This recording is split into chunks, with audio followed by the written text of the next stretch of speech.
मणिपुर में हिंसा फैलती है, 23,000 लोगों को रेस्क्यू करना पड़ता है, साथ ही 10,000 पैरामिलिट्री फोर्सेस की वहां पर तैनाती करनी पड़ती है। नमस्कार, मैं हूं मोहित शुक्ला और आप देख रहे हैं तहजीब टीवी का हमारा खास प्रोग्राम आवाम की आवाज। आवाम की आवाज में मैं आज आपको दिखाऊंगा क्यों आखिरकार मणिपुर में हिंसा फैली, कौन है इसका जिम्मेदार और क्या कर रही है सरकार। तो आप मेरे साथ बने रहिए और देखिए हमारा खास प्रोग्राम आवाम की आवाज। मणिपुर हिंसा को लेकर लगातार कांग्रेस अब बीजेपी को निशाने पर ले रही है। मेरे साथ राजेश जी हैं, आप स्टेट सेक्रेटरी हैं हरियाणा कांग्रेस के। राजेश जी, एक बात बताइए, जिस तरीके से मणिपुर में सब कुछ हाथ से निकलता जा रहा है, लगातार वहां पर हिंसा जारी है, सरकार ये कह रही है कि हम प्रयास कर रहे हैं कि हिंसा की खबरें अब ना आए, लेकिन फिर भी हिंसा अभी वह रुक नहीं रही है। पत्रकार महोदय, पहले तो मैं आपके चैनल को नमस्कार करता हूं और दर्शकों को भी। ऐसा है कि आपको पता है, जो सबका साथ और सबका विकास लेकर ये बीजेपी सरकार का नारा था, आज देखो उस समुदाय के एसटी के अंदर शामिल न करने के कारण आज इतनी हिंसा बढ़ गई है कि वहाँ 55 के करीब, तो मेरे को जो मिला था डेटा कि इतनी डेथ हो चुकी हैं और 23,000 लोगों को रेस्क्यू किया जा चुका है। सेना के जवान इतने वहाँ पैरामिलिट्री फोर्सेज पहुँच चुकी है और वहाँ पर एन बीरेन जी भाजपा के मुख्यमंत्री हैं, वो अपने स्टेट को संभालने में नाकामयाब हैं। तो आप ये इस चीज़ को नोट कर लीजिए, भाजपा हर जगह फेल हुई है। चाहे ये झूठे नारे देने वाली, यहाँ पर जंतर मंतर के ऊपर बेटियां धरने पर बैठी हैं, इन बेटियों का भी क्या हाल हो चुका है। तो आप ये अंदाज देख लीजिए कि किसी भी मुद्दे पर भारत के प्रधानमंत्री सिर्फ कुर्सी के लोभ के अंदर चिपके बैठे हैं और इसके हर मंत्री, हर सांसद, हर चाहे कुश्ती संघ का अध्यक्ष हो या प्रदेश के मुख्यमंत्री हो, इनके सभी धन बटोरने पे लगे पड़े हैं। देश खाली हो चुका है, देश बेरोजगारी की कगार पर है। आज मणिपुर को अंदर आप जो जल रहा है मणिपुर, इसको प्रधानमंत्री को शर्म आ जानी चाहिए। ऐसे प्रधानमंत्री को, जो जनता किसकी है, इस देश की जनता है और जो देश का राजा ही समझो, उस राजा को अपनी प्रजा की चिंता नहीं है। राजेश जी, लगातार विपक्ष ये कह रहा है कि अगर हालात नहीं संभल रहे हैं तो वहां पर राष्ट्रपति शासन लगा देना चाहिए और कहीं ना कहीं जिम्मेदारी ये राज्य सरकार की होती है कि लॉ एंड ऑर्डर वहां पर स्थिर रहे। ये बिल्कुल जायज बात है। यदि वहां पर कांग्रेस की सरकार होती तो आपसे आधा घंटा के अंदर ही वहां पर राष्ट्रपति शासन लागू हो जाता।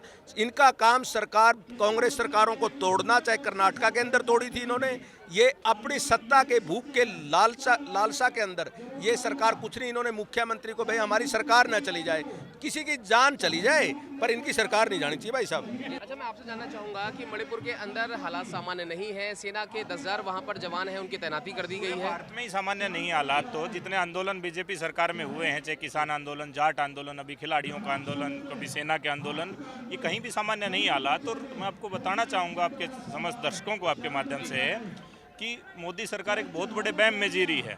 उनको लगता है कि खिलाड़ी भी ऐसे ही माफ़ी मांगने से, जैसे किसानों को इन्होंने बहला फुसला के भेज दिया, ऐसे खिलाड़ी भी चले जाएंगे। लेकिन यहाँ मोदी सरकार एक बहुत बड़े वहम में है जो कभी भी पूरा नहीं हो सकता। और अब पूरे भारत की जितनी खापें हैं, जितना भी खाप चौधरी हैं, जितने किसान संगठन हैं, वो तमाम जो हैं खिलाड़ियों के समर्थन में आ चुके हैं। और इस गुंडे को जो बचाने के लिए, इस एक भ्रष्ट आदमी को बचाने के लिए, जिसके ऊपर 72 FIR हैं, इसको तो सर, ये तो बात हो गई कुश्ती संघ की या जो इनका प्रदर्शन चल रहा है। मैं स्पेशली बात कर रहा हूँ मणिपुर की। मणिपुर के लिए आपको लगता है कि मणिपुर के अंदर हालात सामान्य किए जा सकते थे? केंद्र सरकार अगर तत्काल फौरी तौर पर सरकार अगर कोशिश करे तो क्या नहीं हो सकता। बट सरकार जो है वो अपने सिर्फ कुर्सी के लालच में बैठी हुई है और वो सामान्य हालत करना ही नहीं चाहती। लॉ एंड ऑर्डर कहीं भी है ही नहीं भारत में। अभी हम कहीं ना कहीं अपने आप को गुलाम समझने लगे हैं। ठीक है, वक्त देने के लिए बहुत शुक्रिया। तो साफ तौर पर आप देख सकते हैं कि लगातार अब विपक्षी पार्टी के नेताओं ने भी मणिपुर हिंसा को लेकर सरकार को घेरना शुरू कर दिया है। मणिपुर हिंसा को एक सप्ताह से ज़्यादा हो गया है। सवाल ये उठता है कि आखिरकार मणिपुर में हिंसा थमने का नाम क्यों नहीं ले रही है।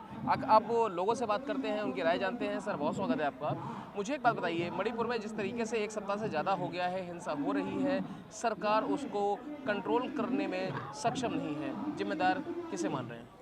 हम सरकार को ही, जहाँ को वहाँ बीजेपी की सरकार है उसी को हम मानते हैं। वही गलती है उसकी है। लोगों को परेशान कर रखा है, किसानों को भी परेशान कर रखा है और वहाँ के लोगों को भी परेशान कर रखा है। ट्रेन से ये सरकार संभलती नहीं है जी। मतलब किसान परेशान है, प्रदर्शन जो लोग कर रहे हैं वो परेशान है, लॉ एंड ऑर्डर वहाँ पर खराब है, इस सब के लिए जिम्मेदार आप बीजेपी को मानते हैं? ऐसा क्यों लगता है आपको? लगता क्या है, उन्हीं की सरकार है, वही करते हैं जो करते हैं जी। तो उसके पीछे कुछ तो कारण तो होगा कुछ,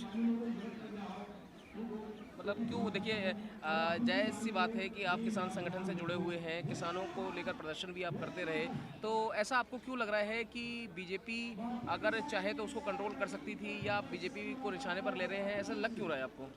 बीजेपी कंट्रोल कर सकती थी लेकिन वो कर नहीं रही है, जी क्योंकि उनको वो लोगों को ही परेशान कर रही है, किसानों को परेशान कर रही है।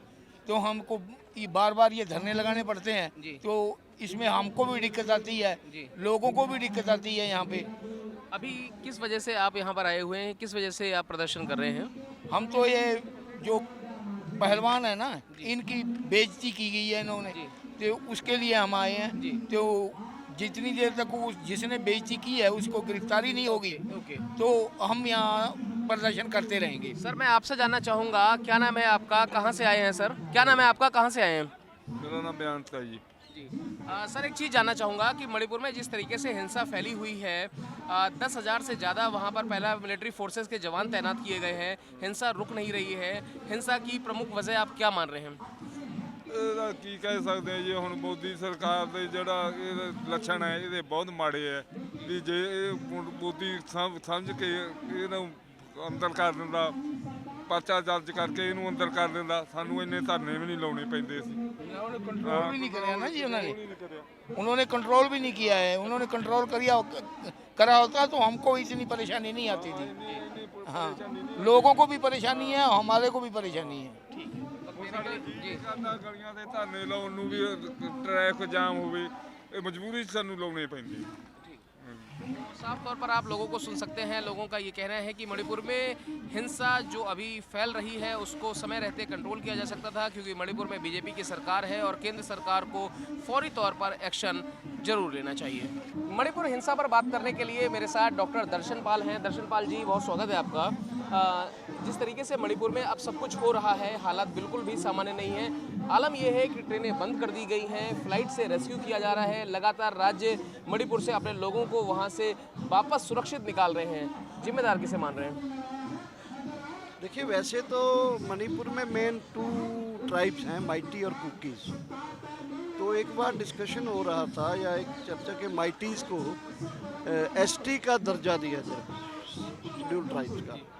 तो वो उसी से जो मुद्दा है भड़का है, और लगता है कि सुप्रीम कोर्ट में उसी मुद्दे को लेकर डिस्कशन चर्चा भी हो रही है। तो चीज़ों को इस तरह से जैसे कर्नाटक में क्या, कर्नाटक में इलेक्शन से ठीक पहले 4% जो मुस्लिम्स का रिजर्वेशन था उसको हटा के वो लिंगायत और वोकलिंगा को दे दिया। तो अभी ओपनली बोल भी रहे हैं कि कांग्रेस ये करेगी। तो ये जो माइनॉरिटीज़ और या कह लो कि इस तरह के जो खेल खेलने बीजेपी का एक खेल हो गया है। सिमिलरली बीजेपी की सरकार है वहाँ भी ट्राइबल्स को एक बैलेंस बहुत सारा, बल्कि मणिपुर तो एक नोन है जगह जहाँ मिलिटेंसी बहुत रहती है। बहुत सारे ग्रुप्स हैं जो हमेशा नॉर्थ ईस्ट में, केवल मणिपुर में सब जगह है, लेकिन मणिपुर में भी वो रहते हैं, अपने राइट्स के लिए लड़ते हैं। असम में तो दर्जनों आदिवासी ग्रुप्स हैं जो लड़ते हैं। देखिए सर, एक समय रहा और इनफैक्ट अभी भी कि मणिपुर उग्रवाद का दंश झेल रहा है। कहीं ना कहीं एमएचए को जिस तरीके से कार्रवाई करनी चाहिए थी, एमएचए को समय रहते कदम उठाना चाहिए था। आपको लगता है कि एमएचए सक्रिय रूप से काम कर रहा है? नहीं, मुझे लगता है चीज़ों को एमएचए नहीं पॉलिटिकली हैंडल करना चाहिए, केवल लॉ एंड ऑर्डर को मानते हुए नहीं। वहाँ के जो पॉलिटिकल इश्यूज हैं उनको अगर हैंडल नहीं करोगे, वो कश्मीर है, नॉर्थ ईस्ट है या पंजाब है, अगर आपको उनको सोचोगे कि केवल लॉ एंड ऑर्डर का इशू, ये ऐसा होता नहीं कभी। मैं पंजाब में बड़ा हुआ हूँ, जन्म हुआ है मेरा, तो पंजाब की प्रॉब्लम को भी सेंटर ने जब लॉ एंड ऑर्डर का इशू बनाया तब पंजाब की, मतलब बंदूक के सहारे या बंदूक के बलबूते सब कुछ हैंडल नहीं हो सकता है? पल पे नहीं। माइटीज और कुकीज़ की जो कंट्राडिक्शन है, उनके जो इश्यूज हैं, उनका पॉलिटिकल जो रेशो वाइज उसको देने का सवाल है या उनको रिजर्वेशन देने का सवाल है, ये जितने भी सवाल हैं उनके हल करना चाहिए बैठ के। लेकिन मिलिटेंट जो लोग हैं, मिलिटेंट जो फोर्सेस हैं, वो भी अपनी लड़ाई लड़ते हैं, उनका रास्ता एक है। लेकिन इशू तो कोई ना कोई होते हैं। सुप्रीम कोर्ट में सर सुनवाई भी हुई, क्या अपडेट है और क्या कहा है आखिरकार सुप्रीम कोर्ट ने? मुझे लगता है सुप्रीम कोर्ट में सरकार ने रखा है कि 2 दिन से कोई वायलेंस नहीं हुई है, लेकिन सुप्रीम कोर्ट में शायद वो माइटीज़ को जो एसटी का दर्जा देने वाला है वो इशू डिस्कस होगा, क्योंकि ये रिजर्वेशन का मुद्दा देश में बहुत बड़ा मुद्दा है और ये पूरे देश में ही अलग अलग जगह सरकारें जो राज्य सरकारें, केंद्र सरकार, ये लोगों को खुश करने के लिए रिजर्वेशन का मसला जो उठाते हैं, होती भी है। सोशल इनइक्वालिटी में रिजर्वेशन की ज़रूरत होती है, जैसे एसटी एससी को हमारे कॉन्स्टिट्यूशन में थी, वी वेलकम दैट, बट अपने इलेक्टोरल कैलकुलेशन से जब कोई ऐसा करता है तो उससे इम्बैलेंस हो जाता है। इसलिए मणिपुर का इशू अगर ऐसी सिचुएशन से इवॉल्व हुआ तो उसके लिए बीजेपी डायरेक्टली रिस्पॉन्सिबल। और जिस तरह से वो हुआ कि एक एमएलए जो है, उस एमएलए जा रहा था, उसकी कार रोक के उसको पकड़ के इतना पीटा कि बाद में किसी शायद पुलिस की गाड़ी ने उसको देखा, तो बाद में आपको पता होगा कि उसको एक एयर एम्बुलेंस से लाया गया, दिल्ली लाया गया। बल्कि इस तरह से प्लान्ड अटैक जब लॉ एंड ऑर्डर मशीनरी के नाक के नीचे हो रहे हो तो इसका मतलब ये है कि पॉलिटिकली भी वो नालायक टीम है और लॉ एंड ऑर्डर को मेंटेन करने के लिए तो नालायक है। सर आप तो जानकार भी हैं, दर्शन शास्त्री भी हैं बहुत बड़े, आपको क्या लग रहा है आखिरकार कैसे ये पूरी हिंसा रुकेगी, कैसे इसको रोका जा सकता है और इसके लिए किस तरीके के अब कदम उठाने चाहिए? देखिए जी, मैं तो ये जानता हूँ नॉर्थ ईस्टर्न स्टेट्स में बहुत सारे मुद्दे हैं हिस्टोरिकली, बहुत सारे मुद्दे हैं नेशनैलिटी के, बहुत सारे मुद्दे हैं कल्चर के, बहुत सारे मुद्दे हैं पॉलिटिकल पावर के। जब तक कोई वहाँ की जो लोकल फोर्सेस हैं उनके साथ टेबल पे बैठ के, क्योंकि टेबल के बैठ के डिस्कशन होके ही मसले हल होते हैं, ऐसा ही होता आया है। नागालैंड में भी ऐसा हुआ है, असम में भी ऐसा हुआ है, मणिपुर में ऐसा होगा, त्रिपुरा में भी ऐसा हुआ है, सब जगह ऐसा ही होगा। अगर ऐसा नहीं करेगी सरकार कोई, चाहे वो केंद्र की सरकार है चाहे वो लोकल राज्य की सरकार है, तो ये जो वायलेंस है वहाँ तो जो ट्राइब्स हैं they are very much militant और हिस्टोरिकली मिलिटेंट हुए हैं, तो ये कत्लेआम तो वहाँ मैं कभी कभी नॉर्थ ईस्ट में गया हूँ, बहुत आम ही चीज़ है। सर ये तो वहाँ कोर्ट ने कहा था, कोर्ट ने वहाँ बोला कि 4 महीने के अंदर सरकार पूरा मसौदा तैयार करे, रिपोर्ट तैयार करे, उसके बाद हमें बताए कि आखिरकार इस पूरे मसले पर क्या हो सकता है, उसके बाद हिंसा वहाँ पर भड़कती है। वही मैं कहता हूँ, हाई कोर्ट जो है, हाई कोर्ट सुप्रीम कोर्ट जो है, वो माइटीज़ को जो बोला सरकार कोर्ट में गए, कोर्ट में शायद उनका रिजर्वेशन का मुद्दा था जो सुप्रीम कोर्ट में चैलेंज हुआ है। तो मैं ये कहना चाहता हूँ कि वहाँ के कोई भी जो मुद्दे हैं वो आप देखिए कि बहुत छोटे छोटे एरिए में ट्राइब लोग एक साथ रहते हैं, वो अपना ऑटोनोमस रीजन बनाना चाहते हैं। तो इस तरह के जो उनकी ऑटोनॉमी के सवाल हैं, उनके जो राइट्स के सवाल हैं, उनके पॉलिटिकल राइट्स के सवाल हैं, अगर उनको टेबल पर बैठ के हल नहीं किया जाएगा तो लॉ एंड ऑर्डर से हल नहीं होंगे, वायलेंस और सर एक मुद्दा मैं आपसे, एक सवाल जो मैं आपसे करना चाहूँगा, आपने रिजर्वेशन को बहुत करीब से देखा होगा और कहीं ना कहीं आपने बीपी सिंह का वो समय देखा होगा और जिस समय आरक्षण को लेकर पूरे देश में बवाल हुआ था, हिंसा हुई, सब कुछ हुआ। आज रिजर्वेशन की, अगर आज की समय में हम स्थिति के बारे में जानना चाहें और आज मौजूदा स्थिति रिजर्वेशन की क्या है, रिजर्वेशन की ज़रूरत कितनी है और जो रिजर्वेशन है उसकी प्राथमिकता, उसकी प्रासंगिकता अब कितनी बचती है? देखिए, वैसे तो सुप्रीम कोर्ट ने जो इकोनॉमिकली वीकर सेक्शन है उसके ऊपर स्टैंप लगा दी है, लेकिन कॉन्स्टिट्यूशन में हमारे ये रिजर्वेशन नहीं था। कॉन्स्टिट्यूशन में था कि सोशली, एजुकेशनली, कल्चरली जो वीकर सेक्शंस है उनको ऊपर उठाने के लिए था ये वो। तो मान लीजिए एक ब्राह्मण का लड़का है, ब्राह्मण के लड़के को कोई सोशल इनइक्वालिटी नहीं होती, एजुकेशनल भी वो उसकी जो प्रायोरिटी रहती है बाकी कास्ट से ज़्यादा। तो ये जो अभी सोशली इकोनॉमिकली वीकर सेक्शन का जो 10% बना दिया है या दूसरी तरह से बनाने की कोशिश हो रही है, ये ठीक नहीं है। जब तक हमारे socially backward, socially discriminated people जो हैं उनका रिजर्वेशन करके उनको एक लेवल तक ले जाके नहीं ले जाया जाता तब तक रिजर्वेशन की ज़रूरत रहेगा। उसके बाद इकोनॉमिकल रिजर्वेशन देने की ज़रूरत नहीं है।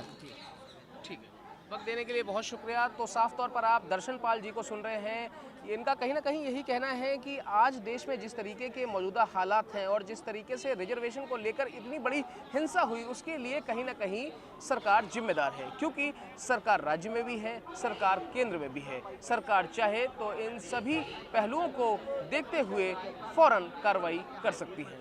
कैमरा पर्सन जस्सी के साथ मोहित शुक्ला, तहजीब टीवी, दिल्ली।